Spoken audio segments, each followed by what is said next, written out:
मुरली अब अपने घर आ चुका था, लेकिन वो अपने आप से बहुत ज़्यादा नाराज़ था। और हो भी क्यों ना, मुरली का एक लौता सपना जो वो बचपन से देखा करता था पैराग्लाइडिंग करने का, आज वो सपना उसकी आंखों के आगे टूट सा गया था। लेकिन मुरली हार मानने वालों में से तो बिल्कुल नहीं था। मुरली ने सोचा कि अब ये मेरा जो सपना है, इसे मुझे कैसे ना कैसे पूरा करना ज़रूर है। अब मुरली जी जान से रिसर्च करने लगा कि कौन कौन से ऐसे इंस्टीट्यूट हैं जो पैराग्लाइडिंग सिखा सकते हैं। और फाइनली उसे एक ऐसा ट्रेनर मिल गया जो उसी की तरीके के बच्चों को गाइड करता था। मुरली ने अपना मौका पाते हुए उस ट्रेनर को किया कॉल और अपने बारे में उस ट्रेनर को बताने लग गया।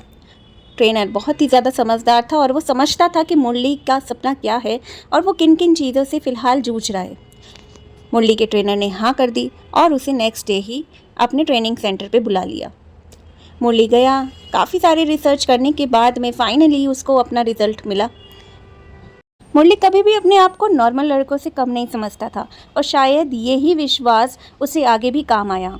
आज था उसका फाइनल टेस्ट। रिटन में तो मुरली के काफ़ी ज़्यादा अच्छे मार्क्स आए, उसने पूरे क्लास में टॉप किया। लेकिन प्रैक्टिकल में क्या हुआ क्या नहीं हुआ, ये मुरली के अंदर एक सवाल आ रहा था। मुरली को पता था कि वो दूसरे बच्चों से अलग है, लेकिन फिर भी उसके अंदर ये कॉन्फिडेंस था कि वो जो भी करेगा अपने सेल्फ कॉन्फिडेंस के साथ ही करेगा। तो बस फिर क्या था, मुरली उतर गया मैदान में और यहाँ से ऊपर का नज़ारा बहुत ही अलग था। मुरली ने की आंखें बंद। मुरली ने जैसे ही आंखें बंद की तो उसने अपने आप को हरियाली के बीच में पाया। इतना खूबसूरत नज़ारा शायद उसने पहले कभी नहीं देखा। इस बार उसके पैर जो थे वो ज़मीन पर आने वाले थे। वो धीरे से अपनी व्हील चेयर से खड़ा हुआ और हंसता हंसता हरी हरी घासों में चलने लगा। जैसे ही उसने आंखें खोली, एक सेल्फ कॉन्फिडेंस उसके अंदर था, मानो वो सब कुछ अचीव कर लेगा।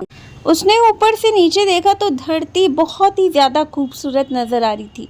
नीला नीला पानी नज़र आ रहा था, पहाड़ नज़र आ रहे थे और बादल। वाह क्या नज़ारा था। उसने अपने दोनों हाथ फैला दिए और नज़ारे का लुत्फ़ लिया। फाइनली अब टाइम था नीचे आने का। मुरली काफ़ी आसानी से लैंड भी हो गया। मुरली के दोस्त और उसकी फैमिली ने जब ये नज़ारा देखा, उनकी आंखों में एक अलग ही चमक थी गर्व की कि हाँ, मुरली भी अब इस जीवन में नॉर्मल लाइफ जी सकता है। नॉर्मल लाइफ ही क्या, सारे चैलेंजेस को पार कर सकता है।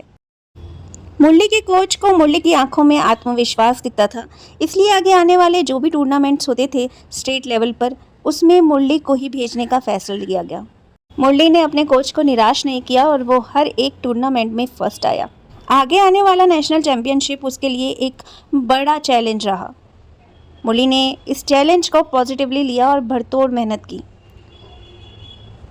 टूर्नामेंट से कुछ ही हफ्ते पहले मुरली को वेस्कुलर नेक्रोसिस नामक एक बीमारी हो गई, जिसकी वजह से वो फाइनल नहीं खेल पाया। पर मुरली ओवरऑल अपनी परफॉर्मेंस से खुश था। उसको लगता था कि जो मैं चाहता था शायद मैंने वो अचीव कर लिया। और रहा नेशनल टूर्नामेंट का सवाल, तो एक ना एक दिन वो भी ये खेल ही लेगा जब वो अपनी बीमारी से रिकवर होगा। मुरली ने आस नहीं खोई और यही है उसकी असली जीत। मुरली भले ही नेशनल लेवल पर नहीं खेल पाया, मगर वो बाकी लोगों का दिल ज़रूर जीत चुका था, जिसके लिए उसको सरकार की तरफ से सराहना मिली और अवार्ड मिला, जिसका वो हकदार भी है। तो ये कहानी आपको कैसी लगी मुझे कमेंट में ज़रूर बताइएगा। मैं आपके कमेंट्स का वेट करूँगी और एक नई कहानी के साथ आपसे दोबारा मिलूँगी। तब तक के लिए बाय बाय।